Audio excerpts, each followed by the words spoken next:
नमस्कार दोस्तों, मैं अजय प्रकाश और आप देख रहे हैं जन्नत ज्वार। आज बात करेंगे सुधीर चौधरी के ज्ञान आटा और डाटा पर।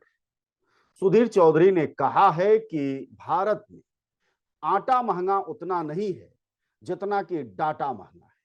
और बकायदा उन्होंने खड़े होकर अपने स्टूडियो में करीब दर्जन भर की टीम लगाकर देश को ज्ञान दिया है कि आटा से ज्यादा महंगा डाटा है और भारत के परिवार आटा पर कम यानी भोजन पर कम और डाटा पर ज्यादा खर्च कर रहे हैं।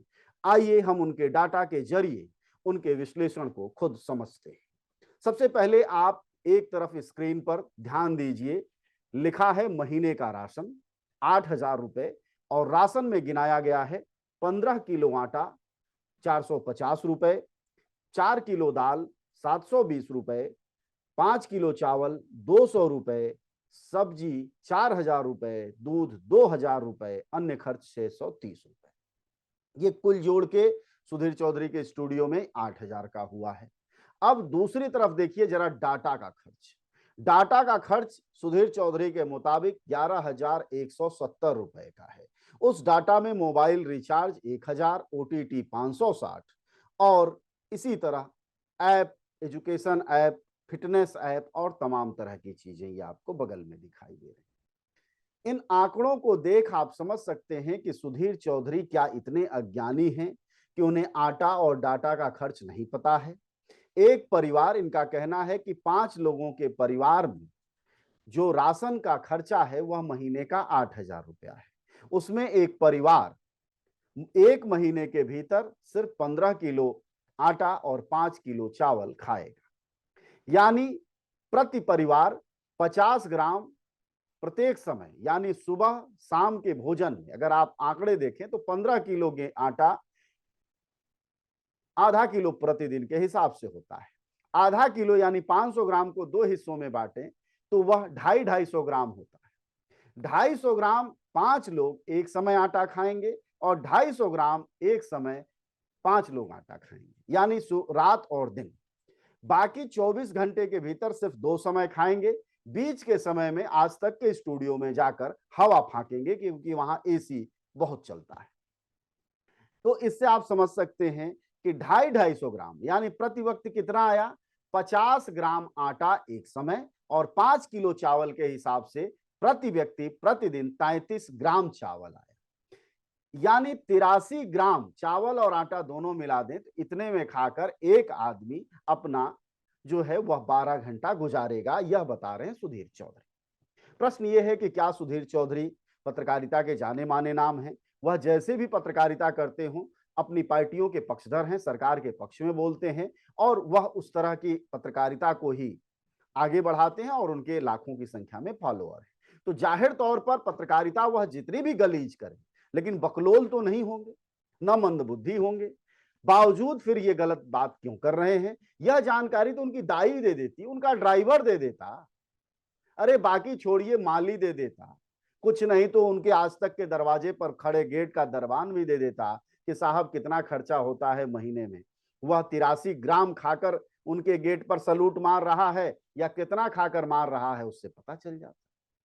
खैर यह बात जरूरी ज्यादा यह समझने की है कि आखिर सुधीर जैसे चौधरी जैसे पत्रकारों को झूठ क्यों बोलना पड़ता है और बड़े मीडिया संस्थानों में कर काम करते हुए लाखों लोगों तक झूठ क्यों प्रचारित करना पड़ता है। इस रहस्य को समझना बहुत जरूरी है। तो जैसा कि आप सब जानते हैं कि वह सत्ताधारी पक्ष की पत्रकारिता करते हैं। जब सरकार को लगता है कि उसके प्रवक्ता, उसके नेता, उसके मंत्री, उसके प्रधानमंत्री सरकार को नहीं बचा सकते तो मीडिया के मुंह को आगे कर देते हैं और सुधीर चौधरी का वही मुंह है। हालांकि सुधीर चौधरी के मुंह को कई बार लोग बदरूप कर देते हैं, हालांकि हमने कुछ नहीं ऐसा किया है, पर सुधीर चौधरी की जुबान के जरिए वो सरकार का बचाव कर रहे हैं और बचाव भी बहुत भोथरे और गलत तरीके से। जाहिर तौर पर सरकार की बेइज्जती हो जाएगी। सरकार का भी कोई मंत्री गलती से ये आंकड़े नहीं दे सकता है, न ही प्रचारित प्रसारित कर सकता है, बल्कि लोग सवाल पूछ लेंगे। और मोदी जी जो 80 करोड़ लोगों को राशन दे रहे हैं उससे भी अंदाजा आप लगा लीजिए। मोदी जी प्रति व्यक्ति 5 किलो अनाज देते हैं और अगर 5 लोगों का परिवार है तो 25 किलो अनाज देते हैं। समझ गए आप? और हालांकि परिवार खुद भी अर्जन करता है, तब जाके 25 किलो में 5 लोग खा पाते हैं।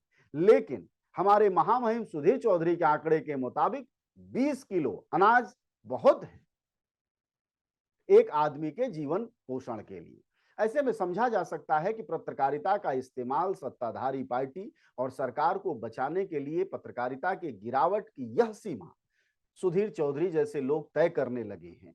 यह तो देश जानता है, लेकिन नुकसान यह है कि स्टूडियो में खड़ा होकर कैंची टैबलेट टाइप चीजों से दिखाकर लोगों को जो भ्रम में, जादुई भ्रम में डालने का काम है, वह एक खतरनाक स्थिति है। और जनता की मीडिया होने के नाते जनज्वार आपको बार बार आगाह करता है कि इस तरह के बड़े मीडिया माध्यमों के चोचलों में न फंसे। भले ही छोटे मीडिया माध्यम हैं या जैसे भी मीडिया माध्यम हो, उनके सच को समझें। अब तो आपको यह बात झूठ नहीं लग रही होगी, क्योंकि आपके यहां भी 5 लोग 20 किलो महीने के अनाज में तो नहीं जी रहे होंगे। अगर जी रहे हों तो जरूर हमें बताइएगा कि 24 घंटे में आखिर अपने बच्चे को आप सुबह एक बार नाश्ता देते हैं स्कूल जाते वक्त, फिर सुबह जाता है तो खिलाते हैं, लौट के आता है तो खिलाते हैं, फिर वह शाम को जब खेलने जाता है तो कुछ देते हैं। तो ऐसे में प्रश्न ये है कि सुधीर चौधरी के इस आंकड़े में वह कौन लोग हैं जो कि 20 किलो अनाज में 5 परिवार जी रहा है, और यह गरीबी में जीने वाला परिवार आंकड़ा इतना बड़ा बड़ा खर्च कर रहा है, सॉरी डाटा, उसके पास मोबाइल चार्ज के लिए 1000 रुपए है, और तो और वह फिटनेस के लिए भी महीने में 1500 रुपए खर्च कर रहा है, वह ओटीटी प्लेटफॉर्म पर भी 500 से ज्यादा रुपए खर्च कर रहा है। आखिर यह कौन सा गरीब है जो आज तक के स्टूडियो में सुधीर चौधरी के पास पहुंचा है? इस ज्ञान को समझिए और इस सातिरी के खेल को समझिए कि सरकार और सत्ता के लिए चाटुकारिता पत्रकारिता में इस स्थिति तक पहुंच जाएगी जहां आप सिर्फ छी कर सकते हैं और कोई दूसरा शब्द बचता नहीं है। लगेगा कि यह पत्रकारिता नहीं बल्कि पत्रकारिता का सबसे अधम काल का दौर चल रहा है। भले देश अमृत काल में मौज कर रहा हो।